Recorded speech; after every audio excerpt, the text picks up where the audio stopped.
বিজয় নতুন ধারা, নতুন ধারার অঙ্গীকার, দুর্নীতি থাকবে না আর।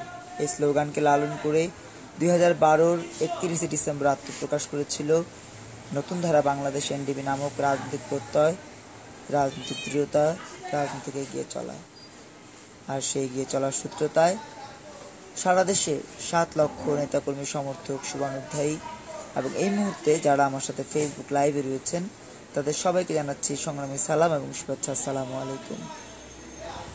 আপনারা জানেন, একটি সমৃদ্ধ বাংলাদেশ গড়ার স্বপ্ন থেকে 71-এর মুক্তিযুদ্ধ, আর সেই যুদ্ধের সূত্রতায় আমরা পেয়েছি একটি স্বাধীন সার্বভৌম মানচিত্র। এই মানচিত্রে আমাদের মা, আমাদের বোন, আমাদের ভাই, আমাদের আত্মীয় স্বজন, প্রিয়জনেরা আজ নিরাপত্তাহীনতায় ভুগছে। আজকে কথায় কথায় ধর্ষণের ঘটনা ঘটছে, কথায় কথায় খুনের ঘটনা ঘটছে, কথায় কথায় নির্যাতনের ঘটনা ঘটছে, পাশাপাশি সন্ত্রাস, দুর্নীতি, অন্যায়ের রামরাজত্ব তৈরির চেষ্টা চলছেই। এমত অবস্থায় নতুন প্রজন্মের প্রতিনিধি হিসেবে একের পর এক সর্বোচ্চ চেষ্টা করে চলেছি নিজেদের কর্মকাণ্ডের মধ্য দিয়ে, নিজেদের সর্বোচ্চ মেধা, যোগ্যতা, আমাদের শ্রম, বিনিয়োগের মধ্য দিয়ে একটি সমৃদ্ধ বাংলাদেশ গড়ার স্বপ্ন নিয়ে আমাদের এই পথযাত্রায় যারা যেখানে আমাদের সাথে যুক্ত হয়েছেন তাদের সবারই একটাই লক্ষ্য, আর সেটি হচ্ছে এই দেশ যেন হয় সমৃদ্ধ বাংলাদেশ। এই দেশ যেন সত্যিকার অর্থেই জাতির জনকের সেই স্বপ্নের সোনার বাংলাদেশে পরিণত হতে পারে। এই বাংলাদেশ যেন মাওলানা ভাসানীর সেই স্বপ্নের সোনার বাংলাদেশে পরিণত হতে পারে। এই বাংলাদেশ যেন শেরে বাংলার সেই স্বপ্নের বাংলাদেশে পরিণত হতে পারে। আর সেই স্বপ্ন বাস্তবায়নের জন্য ঘাত প্রতিঘাত একের পর এক সহ্য করে আমরা এগিয়ে চলছি। তারপরেও আজকে মিডিয়ার কারণে, গণমাধ্যমের কারণে যারা চেষ্টা করে চলেছে, যারা সত্যিকার অর্থে দেশকে ভালোবাসে, তারা কিন্তু বঞ্চিত হচ্ছে।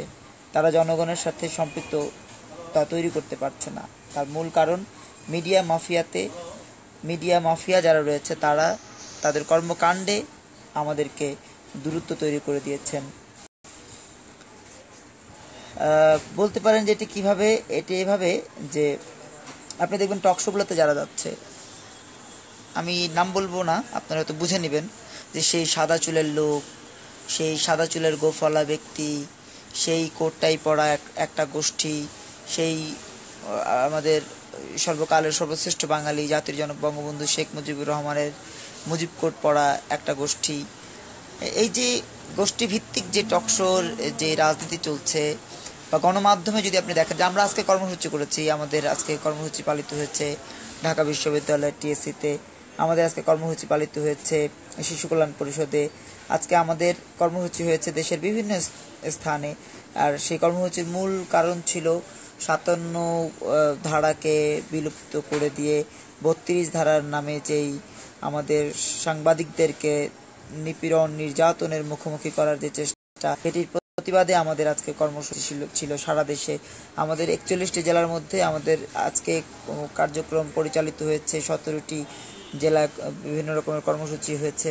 এই 17টি জেলায় যারা কর্মসূচি পালন করেছেন তারা কিন্তু গণমাধ্যমের মুখ দেখেছেন শুধুমাত্র নিজেরা গণমাধ্যম কর্মী, অথবা নিজেরা কোনো না কোনোভাবে লেখক, নিজেরা কোনো না কোনোভাবে সাহিত্য সাংস্কৃতিক অঙ্গনের ব্যক্তিত্ব, বা নিজেরা কোনো না কোনোভাবে এই অঙ্গনের সাথে যুক্ত, তার কারণেই তাদের মিডিয়া কভারেজ এসছে। এছাড়া আমরা যেভাবে কাজ করেছি, যেভাবে কাজ করার পরে সাধারণত যেভাবে মিডিয়াতে আসার কথা ছিল সেটা কিন্তু আসেনি। কারণ আমরা দুর্নীতি করছি না, আমরা তাদেরকে চা খাওয়ার জন্য আলাদা কোনো টাকা দিচ্ছি না, তাদেরকে এই আলাদা বকশিস দিচ্ছি না, না ক্যামেরাম্যানকে বকশিস দিচ্ছি, না রিপোর্টারকে বকশিস দিচ্ছি, না গণমাধ্যমে আমরা যারা উপর লেভেলে যারা যেমন নিউজ এডিটর বা অথবা রিপোর্টার, চিফ রিপোর্টার, তাদের সাথে কোনো রকম যোগাযোগ করছি, তাদেরকে কোনো রকমের টাকা পয়সা দিচ্ছি।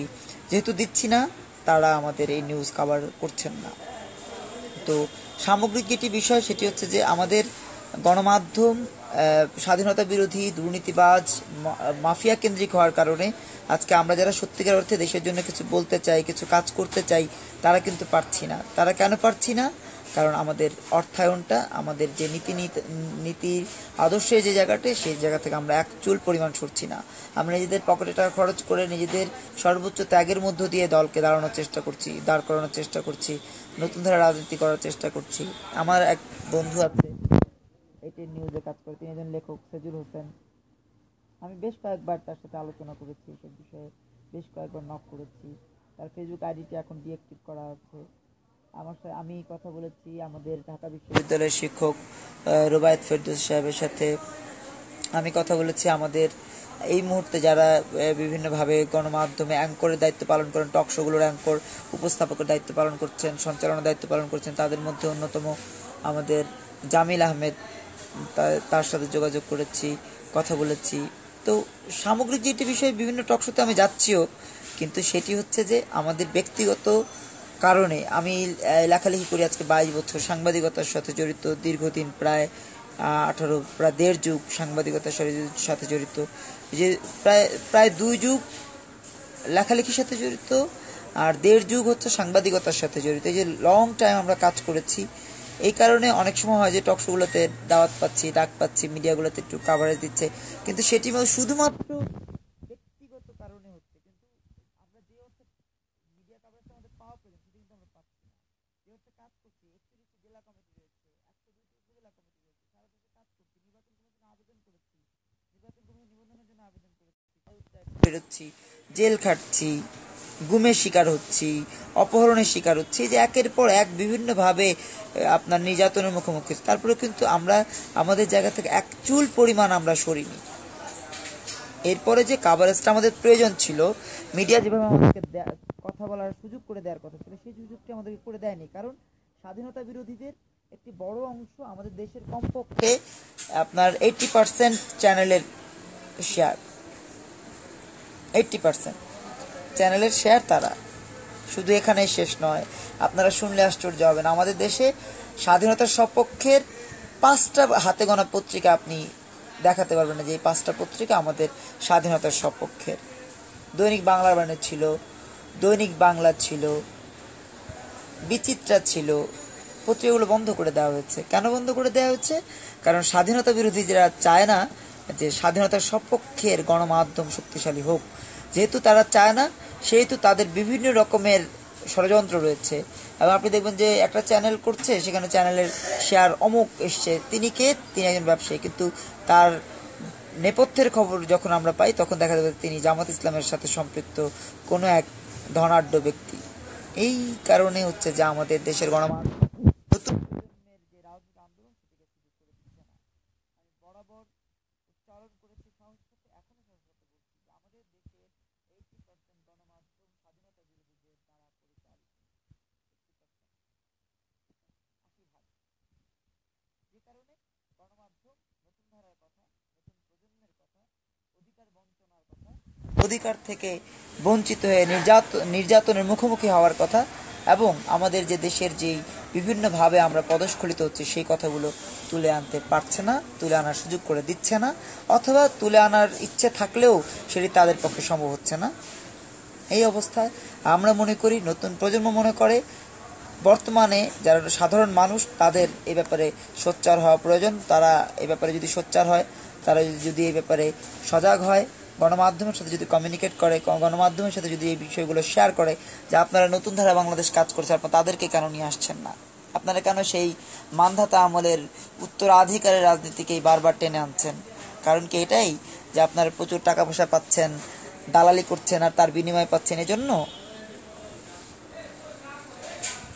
দুঃখের সাথে বলতে হয় যে আমাদের দেশে যে রাতে যে টকগুলো হয়,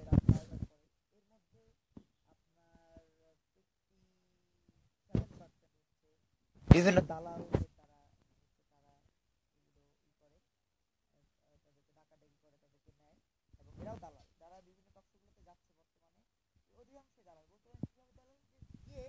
তিনি কিন্তু কোনো সমাধানের কথা বলেন না। তিনি বলেন এটা হয়েছিল, সেটা হয়েছিল, এটা করেছিলাম, সেটা করেছিলাম। বিশেষ করে সাদা চুলের 2জন ব্যক্তি রয়েছেন, একজনের একদম পুরো সাদা, গোফও সাদা, আর একজনের গোফ নেই, চুল সাদা। আপনারা নিশ্চয়ই চিনে নিয়েছেন, চিনে নিবেন আশা করি। এই যে তারা কথা বলছেন, কি কথা বলছেন? এটা হয়েছে, সেটা হয়েছে, অমুক করেছে, তমুক করেছে, ৭৪, ৭৫, ৭৬, ৫২, ৭১। কিন্তু বাস্তবতা হচ্ছে তারা আমাদের দেশের সর্বোচ্চ ক্ষতি তারা করছেন। এই টকশোগুলোতে গিয়ে কোনো সমাধানের কথা না বলে আমাদের ক্ষতি করছেন। আর মিডিয়া মাফিয়ারা তাদেরকে কেন নিচ্ছে? এই কারণে যে তারাও চান যে কোনো সমাধান যেন না আসে, কোনো ব্যক্তি যেন এই টকশোগুলোতে এসে সমাধানটা না বলে, যেন সমস্যাগুলোই যেন বারবার চর্বিত চর্বণের মতো করে উপস্থাপন করে। তাতে করে জনগণ ক্ষিপ্ত হবে, জনগণ আরাম পাবে, জনগণ দেখবে, ভাববে যে একটা সমাধান আসে কিনা। কিন্তু টকশোর শেষ পর্যায়ে পর্যন্ত তারা যখন কোনো সমাধান পায় না, তখন আশাহত হয়ে বলে যে ধুর, কিসের টকশো দেখলাম, এটা কার টকশো দেখলাম, ধুর, এইভাবে ধুর ধুর করে। একটা সময় মানুষ কিন্তু বিরক্ত হচ্ছে, একটা সময় মানুষ টকশো দেখতো, আন্তরিকতা ছিল সেই টকশোগুলো দেখার জন্য। এখন কিন্তু আর সেটি হচ্ছে না। আমাদের সাবেক একজন এমপি রয়েছেন, তিনি একটি পত্রিকায় কলাম লেখেন নিয়মিত। পত্রিকাটির নাম হচ্ছে বাংলাদেশ প্রতিদিন। এই বাংলাদেশ প্রতিদিনে আমার কলাম কোনোদিন ছাপে না। কেন ছাপে না? কারণ এই কলাম ছাপার পরে তিনি যে মামলা খাবেন, সেই মামলার ভয়ে তিনি আমার লেখা ছাপেন না। ওই মুঘল সাম্রাজ্যের হেরেমের মুঘল সাম্রাজ্য, প্রেমের বিষয়ে মানে এই যে মানে চর্বিত চর্বণ কিছু কথা ইতিহাস থেকে টেনে এনে অমুক এটা করেছিলেন সুলতান, সেটা করেছিলেন সুলতান, ওটা করেছিলেন, কিন্তু প্রেক্ষাপট নিয়ে যে আলোচনা সেটি কিন্তু ওই পত্রিকায় কোনোভাবেই আসে না। বঙ্গবীর কাদের সিদ্দিকী সেম একইভাবে দালালি লেখা লিখছেন। ওই যেই সাংবাদিকের কথা বলেছি, মানে যেই সাবেক এমপির কথা বলেছি, তার আজকে জন্মদিন, নাটলি গোলাম মাওলা রনি, তার আজকে জন্মদিন। তিনিও একই গতানুগতিক ধারার লেখা লেখেন, এটা করেছিলাম, সেটা করেছিলাম, ওটা দেখেছিলাম, সেটা দেখেছিলাম, অমুকরে তমুকরে। কোনো সলিউশন নেই, কোনো লেখায় কোনো সমাধান নেই। আছে কি চর্বিত চর্মন কতগুলো কথা। এই কথার রাজনীতি বাদ দিয়ে, এই কথার টকশো বাদ দিয়ে, এই কথার কলাম বাদ দিয়ে একজন আব্দুল গফফার চৌধুরী লন্ডনে বসে বাংলাদেশ নিয়ে লেখেন। কীভাবে লেখেন তিনি বাংলাদেশ নিয়ে? পত্রপত্রিকা পড়েন, সেই আলোকে তিনি লেখেন। এটিতে কোনো সমাধান হতে পারে না। আর তাছাড়া তিনি যেহেতু একজন আমাদের বরেণ্য সাংবাদিক, তার উচিত তার জায়গাটি নতুন প্রজন্মের কাউকে ছেড়ে দেয়া। নতুন প্রজন্মকে যদি প্রশ্ন আসে যে আপনাকে ছেড়ে দিবে, আমাকে ছাড়বে কেন? আমাদের নতুন প্রজন্ম অনেকে লেখালেখি করার চেষ্টা করছে, লিখছে, কথা বলছে, কিন্তু তাদেরকে সুযোগ করে দিচ্ছে না। কেন সুযোগ করে দিচ্ছে না? কারণ আমরা যে কথাগুলো বলবো সেই কথাগুলো তারা সহ্য করতে পারবেন না। আমরা যে কথাগুলো লিখবো সেগুলো তারা সহ্য করতে পারবেন না। আমরা যেইভাবে উপস্থাপন করব সেই উপস্থাপন তারা মেনে নিতে পারবেন না। যে কারণে বারবার আমাদেরকে একটা কোণঠাসা করে রাখার চেষ্টা চলছে। আজকে দেখবেন নতুন প্রজন্মের অসংখ্য প্রতিনিধি, লেখক, যাদেরকে জামাত ইসলাম, ছাত্র শিবির, আমাদের এই স্বাধীনতা বিরোধী জঙ্গি চক্র, এরা হচ্ছে অর্থায়ন করে কিনে নিচ্ছে। এভাবে একটা দেশ, স্বাধীন ভূখণ্ড চলতে পারে না। আপনারা জানেন যে আমি ব্যক্তিগতভাবে এই মেলাতেও আমার 11টি বই এসছে। আমি লেখালেখি করি। বরাবর আমি যেটি বলি সেটি হচ্ছে যে আমাদের দেশের সমৃদ্ধ বাংলাদেশ গড়ার জন্য অবশ্যই জাতীয় জনকের স্বপ্ন বাস্তবায়নের জন্য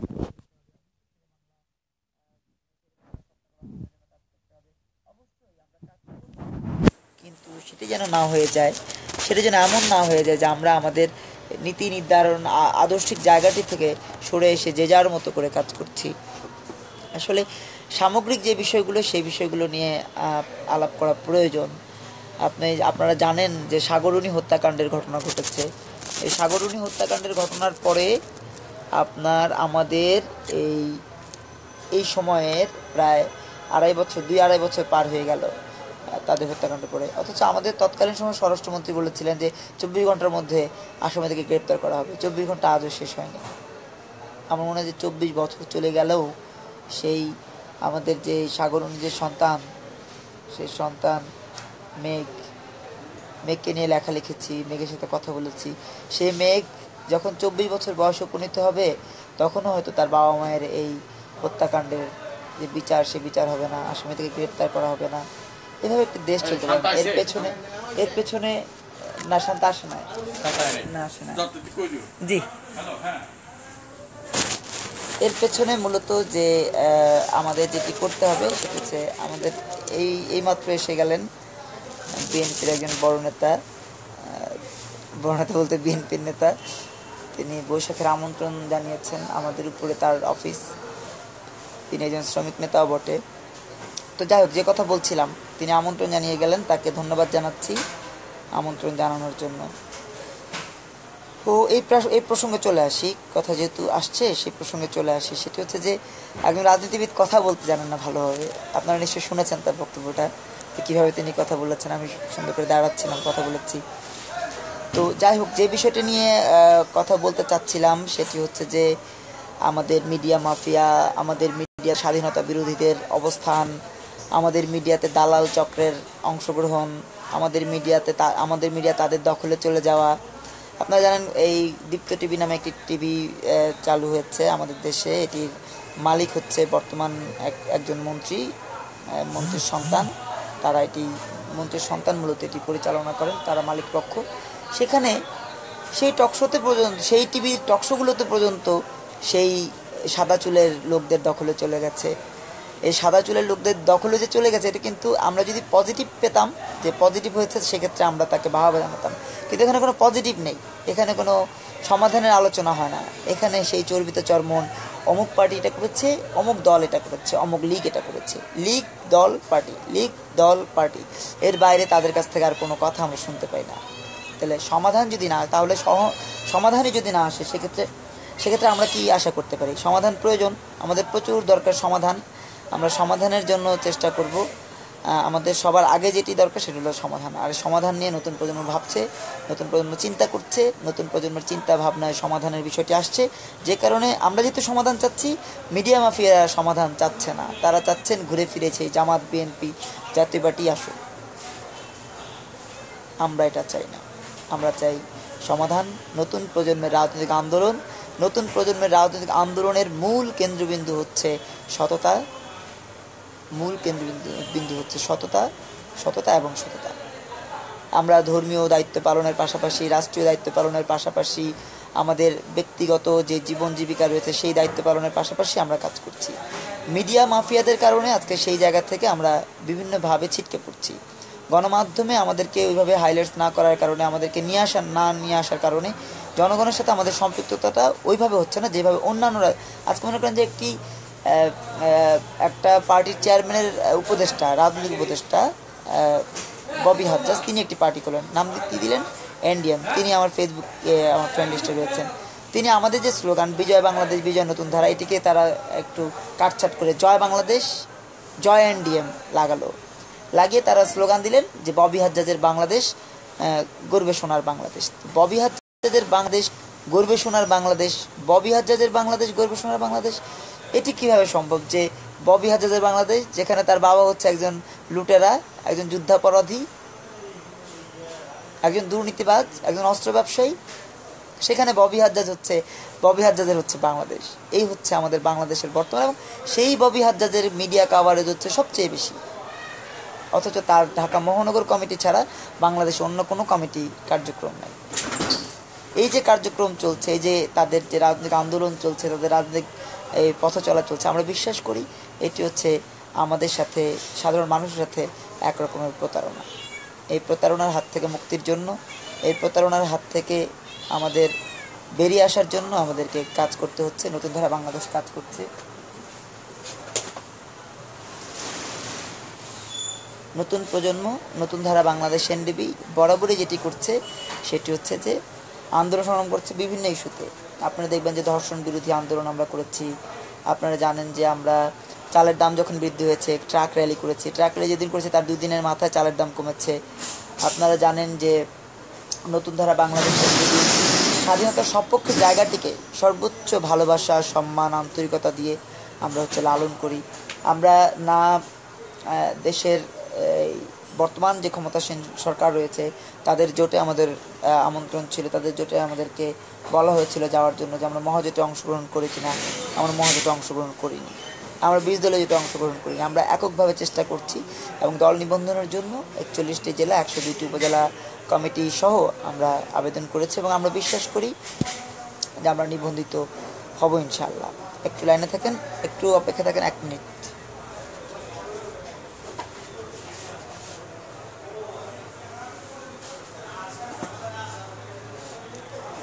তো এই যে রাজনৈতিক আন্দোলন করছি, আমরা আমাদের মতো করে চেষ্টা করছি। এই চেষ্টায় আমাদের সবার আগে যেটি আমরা গুরুত্ব দিয়েছি সেটি হচ্ছে যে আমাদের সত্য আদর্শিক জায়গাটি যেটি, সেটি থেকে আমরা এক চুল পরিমাণ সরব না। যে কারণে এত বড় বড় জায়গা থেকে প্রস্তাব আসার পরও আমরা সেটিতে কোনো রকম হ্যাঁ সূচক জবাব দিইনি, বরঞ্চ আমরা বলেছি যে আমরা চেষ্টা করছি, যদি কখনো প্রয়োজন হয় আমরা আপনাদের সাথে কথা বলবো। এই অবস্থায় রয়ে গেছে। এই যে চেষ্টাটা চলছে, এই চেষ্টার মূল যেটি আমরা মনে করি সেটা হচ্ছে আমাদের তারুণ্য। আমরা হেলাল হাফিজের কবিতা এখন যৌবন যার, যুদ্ধে যাবার তার শ্রেষ্ঠ সময়, এই কবিতাকে প্রথম আমরা নিয়ে এসেছি রাজনৈতিক অঙ্গনে। এবং এটাই আপনারা জানেন, এটি শুধু কবিতার আবৃত্তিতেই ছিল। আমরা রাজনৈতিক অঙ্গনে আসার পরেই মূলত এটি আমরা রাজনীতিতে একদম ঢালাওভাবে এটিকে থ্রো করেছি যে এখন যৌবন যার, যুদ্ধে যাবার তার শ্রেষ্ঠ সময়। এবং জনগণকে আমরা এই কথাটি বলে অনুপ্রাণিত করেছি, উৎসাহিত করেছি। আমরা আমাদের সাথে যারা যুক্ত হয়েছেন, আমাদের সাথে যারা সম্পৃক্ত হয়েছেন, এখন যৌবন যার, যুদ্ধে যাবার তার শ্রেষ্ঠ সময়, এই স্লোগানকে লালনের মাধ্যমেই সম্পৃক্ত হয়েছেন আমাদের সাথে যারা যুক্ত হচ্ছেন। 7 লক্ষ নেতাকর্মী সমর্থকের যে বড় বলয় আমরা তৈরি করতে পেরেছি, সেটি মূলত এই আদর্শিক জায়গাটি, সততার জায়গাটিতে। তো এই যে তারুণ্য নির্ভর রাজনৈতিক আন্দোলনে কাজ করতে করতে বারবার যেটি মনে হয়েছে যে আমরা আমাদের যে প্রাপ্য জায়গাটি সেখান থেকে অনেক দূরে রয়েছি। এই প্রাপ্য জায়গাটি প্রথমত যেটি, সেটি হলো যে গণমাধ্যম আমাদেরকে পিছিয়ে রাখছে, দ্বিতীয়ত গণমাধ্যম আমাদেরকে পিছিয়ে রাখছে, তৃতীয়ত গণমাধ্যম আমাদেরকে পিছিয়ে রাখছে। আমি আশা করব গণমাধ্যমের যারা কর্মী রয়েছেন, যারা কর্মরত রয়েছেন, তারা আমার লাইভটি দেখলে এ বিষয়ে অবশ্যই আমার সাথে কথা বলবেন যে আপনি যেভাবে কথা বলছেন যৌক্তিকতাটা কি। যৌক্তিকতাটা তো বলছি, যৌক্তিকতা হচ্ছে এটাই যে আমাদেরকে বরাবর, একদম বরাবর 2012-র 31 ডিসেম্বর চ্যানেল আই, এনটিভি আর সম্ভবত বৈশাখী, এই 3টি চ্যানেল আমাদেরকে কাভারেজ দিয়েছে। এরপর বিভিন্ন পত্রপত্রিকা নিউজ এসছে, সমকালে এসছে, যুগান্তরে এসছে, প্রথম আলোতে এসছে, বিভিন্ন পত্রপত্রিকা নিউজ এসছে। এর পরবর্তীতে তারা যখন দেখলেন যে না আমরা রয়ের সাথে কানেক্টেড, না আমরা মোসাদের সাথে কানেক্টেড, না আমরা সরকারের দালালি করছি, আমরা তো নিজেরা চলছি, তাহলে নিজেরা চলছি, তারা আমাদের পেছন থেকে মই সরিয়ে নিলেন। তারা আমাদেরকে গাছের উপর উঠিয়ে দিয়ে মই সরিয়ে নিলেন। আমরা তারপরও থেমে থাকিনি, আমরা আমাদের কাজ চালিয়ে গেছি। আমাদের প্রথম জেলা কমিটি করেছি আমরা নারায়ণগঞ্জে, এরপর টাঙ্গাইলে, গাজীপুরে, বরিশালে, আমার জন্মভূমি বরিশালে, আমার পৈতৃক নিবাস বরিশালে, এরপর ময়মনসিংহে, আমার জন্মভূমি ময়মনসিংহে, এরপর ফেনীতে, কুমিল্লায়, নোয়াখালীতে, লক্ষ্মীপুরে, চাঁদপুরে, এরপর একের পর আমরা কমিটি করেছি। আমরা যেখানেই কাজ করেছি এককভাবে, নতুন ধারা বাংলাদেশ এনডিবির চেয়ারম্যান হিসেবে নয়, একজন লেখক হিসেবে, সংবাদকর্মী হিসেবে, সাংবাদিকদের সাথে পরিচিতির কারণে আমার কিছু পত্রপত্রিকায় সংবাদ প্রকাশিত হচ্ছে, কলাম লিখি সেই হিসেবে। এবং আমার কলাম কিন্তু যা দিন, এই সমকাল, যুগান্তর, জনতা, এর বাইরে কিন্তু আমার কলামকেও ছাপার সেই ক্ষমতা, যে মানবকণ্ঠ বা আলোকিত বাংলাদেশ বা বণিক বার্তা, সকালের খবর তো বন্ধ হয়ে গেছে, এরা এই কিছু পত্রিকায় আমার লেখা ছাপে। প্রথম আলো কোনোদিন আমার লেখা ছাপার দুঃসাহস, আমার কলাম ছাপার দুঃসাহস দেখাতে পারিনি। কারণ প্রথম আলো হচ্ছে এমন একটি হাউস, যে হাউজে বাংলাদেশের মানুষের পক্ষে কথা বলা হয় না, এখানে শুধু ব্যবসায়িক জায়গাটাকে গুরুত্ব দেওয়া হয়। মাটিও মানুষের কোনো কথা প্রথম আলোতে আসে না। প্রথম আলোতে কী আসে? প্রথম আলোতে আসে শুধুমাত্র ব্যবসায়িক, যে কার সাথে ব্যবসায়িক সম্পর্ক, যার সাথে ব্যবসায়িক সম্পর্ক আছে তার কাভারেজটাই পত্রিকায় আসে। সাধারণ মানুষের কাভারেজ প্রথম আলোতে আসে না, সাধারণ মানুষের লেখা পত্রিকায় প্রথম আলোতে আসে না। এবার বাংলাদেশ প্রতিদিন, কালের কণ্ঠ, সেম একইভাবে। আমাদের যে ইমদাদুল হক মিলন সম্পাদিত কালের কণ্ঠ, এই পত্রিকাটি তো দালাল, অবশ্যই দালাল, এবং এরা 100% ব্যবসায়ী। বাংলাদেশ প্রতিদিন 100% ব্যবসায়ী। এই ব্যবসায়ীদের বাইরে কোনো লেখা বা নিউজ তারা প্রকাশ করে না। আচ্ছা, আরেকটি বিষয় হচ্ছে নতুন ধারা বাংলাদেশ এনডিবি কাজ করছে। নতুন ধারা বাংলাদেশ এনডিবি রাজনৈতিক প্রত্যয় নিয়ে এগিয়ে চলা, এই যে কাজ করছি, রুটি রুজি, জীবন জীবিকার পাশাপাশি আমাদের বিরুদ্ধে একটা অভিযোগ আছে, সেটা হলো যে আমরা কাজের ফাঁকে ফাঁকে রাজনীতি করি। আমাকে অনেক কথা লিখছেন। একজন একটু আগে লিখেছেন যে আপনি কি আওয়ামী লীগে যোগ দিয়েছেন, এখন আবার লিখছেন যে কুমিল্লা থেকে আপনাদের অফিস আছে। আপনি কুমিল্লাতে আমাদের অফিস আছে কিনা এতদিন পর্যন্ত আপনি আমার ফেসবুক ফ্রেন্ড বন্ধু তালিকায় রয়েছেন, আপনি এতটুকু জানেন না, আপনি কেন আমার বন্ধু তালিকায় আছেন? আপনার তো উচিত আমার বন্ধু তালিকা থেকে এখন বেরিয়ে যাওয়া, কারণ আপনি তো জানেনই না আমার সম্পর্কে।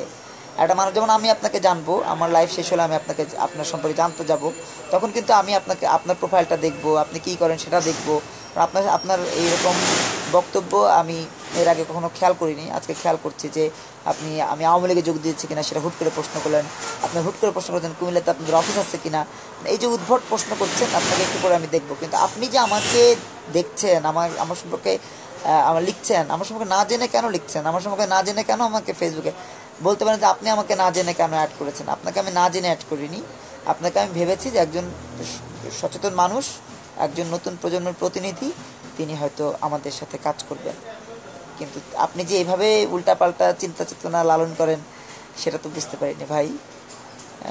আর কুমিল্লাতে আমাদের অফিস রয়েছে, সেটি হচ্ছে যে আমাদের নতুন ধারা বাংলাদেশ এনডিবির আমাদের প্রিয় নেতা, আমাদের প্রিয় মানুষ আহসানুল্লাহ সাহেবের যেই ব্যবসা প্রতিষ্ঠান রয়েছে সেটির পাশেই ছোট্ট করে একটা অফিস, এটি দেবীর দ্বারে। আর হচ্ছে লাকসামে আমাদের অফিস রয়েছে, সেটি হচ্ছে শামসুল আলম সাহেবের ব্যবসা প্রতিষ্ঠানের পাশে ছোট্ট একটা রুম। এখন বলতে পারেন ছোট্ট রুমের কথা এই জন্য বললাম যে আমাদের কিন্তু ববি হাজ্জাজের বাবার মতো দুর্নীতির টাকা নেই, অস্ত্র ব্যবসার টাকা নেই, অথবা ধান্দাবাজি চান্দাবাজি দালালের টাকাও নাই, যে কারণে আমাদের ছোট্ট অফিস বলতে বাধ্য হচ্ছি আমরা। তো আপনাকে যে কথাটি বলেছি আপনি নিশ্চয়ই বুঝেছেন। আপনি যিনি আমাকে লিখেছেন যে কুমিল্লাতে আপনাদের অফিস আছে কিনা, কুমিল্লা জেলা সদরে আমাদের কোনো অফিস নেই। জেলা সদরে আমাদের কমিটি রয়েছে, কিন্তু কার্যক্রম পরিচালনার জন্য আমাদের আপাতত একটি অস্থায়ী কার্যালয় রয়েছে, সেখানে তারা বসেন, তারা কথা বলেন, আলাপ আলোচনা করেন, রাজনৈতিক এজেন্ডা বাস্তবায়নের জন্য কাজ করেন।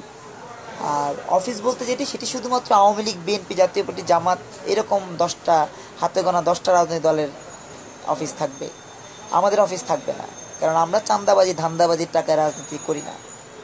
হ্যাঁ, আমাদের অফিসগুলো থাকলেও ছোট থাকবে, আমাদের অফিসগুলো আমাদের সামর্থ্যের মধ্যে, আমাদের যতটুকু স্বাদ ততটুকুর মধ্যে, যতটুকু সামর্থ্য ততটুকুর মধ্যে থাকবে। ধন্যবাদ জানাচ্ছি আপনাকে। আপনি শুধু জানতে চাইবেন কেন, আপনি তো জানার কথা আমাদের সম্পর্কে। আপনি গুগলে সার্চ দেন, গুগলে সার্চ দিলে আমাদের অন্তত কমপক্ষে 100টা নিউজ আপনি পাবেন, যে নিউজগুলোর মধ্যে আমাদের কয়টা কমিটি রয়েছে, কোথাও কোথাও আমাদের অফিস রয়েছে, এই বিষয়গুলো আছে। তাছাড়া আমি যে কার্যক্রম করি সেই কার্যক্রমে কিন্তু এই বিষয়গুলো বারবার বলি।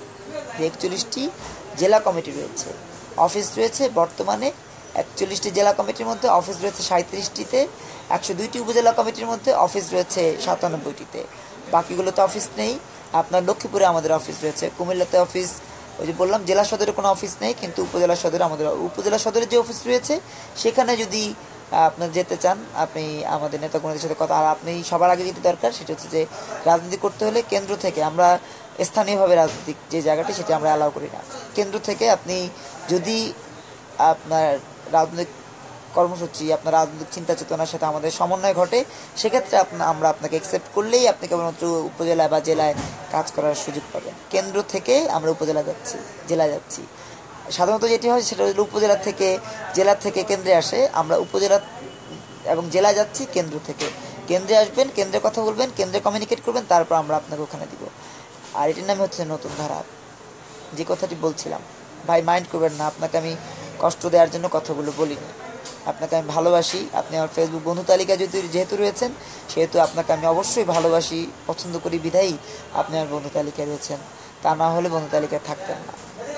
এরপরে আমার সাথে অনেকেই যুক্ত হয়েছেন, খোদেজা খানম, মুন্নিয়াপা যুক্ত হয়েছেন, ফজলুল হক মিলন যুক্ত হয়েছেন, ফাহিম ফিরোজ ভাই যুক্ত হয়েছেন, আমাদের দেশের বরেণ্য গীতিকার আহমেদ কাসাব যুক্ত হয়েছেন, কবি পদ্মনাভ অধিকারী যুক্ত হয়েছেন, মালা মিত্র যুক্ত হয়েছেন, কমল সরকার যুক্ত হয়েছেন, রহিমা সুলতানা, কাজল আপা যুক্ত হয়েছেন, অ্যাডভোকেট সাইদ আহমেদ যুক্ত হয়েছেন, পাপা রায়হান যুক্ত হয়েছেন, মাহবুবারা যুক্ত রয়েছেন চঞ্চল কুদ্দুস সাহেব যুক্ত রয়েছেন সাইফুজ্জামান জাহিদ যুক্ত রয়েছেন, মনির জামান যুক্ত রয়েছেন, সোহেলি চৌধুরী যুক্ত রয়েছেন, কাজী নাজমুল হাসান সহ আরও অনেকে।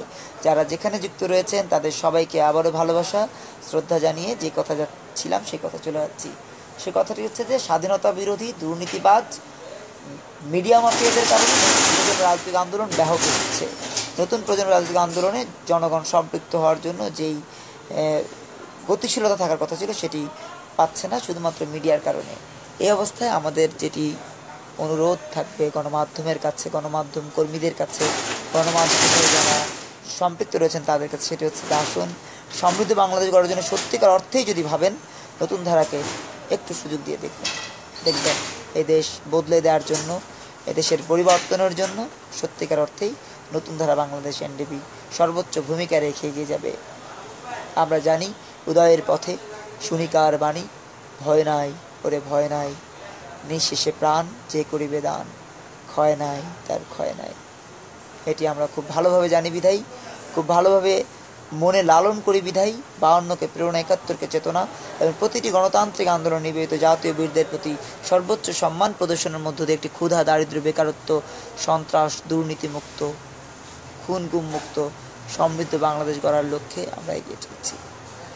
আপনাদের সবাইকে দীর্ঘ সময় নিয়ে আমার কথা শোনার জন্য কৃতজ্ঞতা জানাচ্ছি, ভালোবাসা জানাচ্ছি, একই সাথে আহ্বান জানাচ্ছি আসুন একটি সমৃদ্ধ বাংলাদেশ গড়ার জন্য আমরা এগিয়ে যাই, কাঁধে কাঁধ রেখে, হাতে হাত রেখে এবং উচ্চারণ করি নতুন ধারার অঙ্গীকার, দুর্নীতি থাকবে না। বিজয় বাংলাদেশ, বিজয় নতুন ধারা, নতুন ধারার অঙ্গীকার, দুর্নীতি থাকবে না।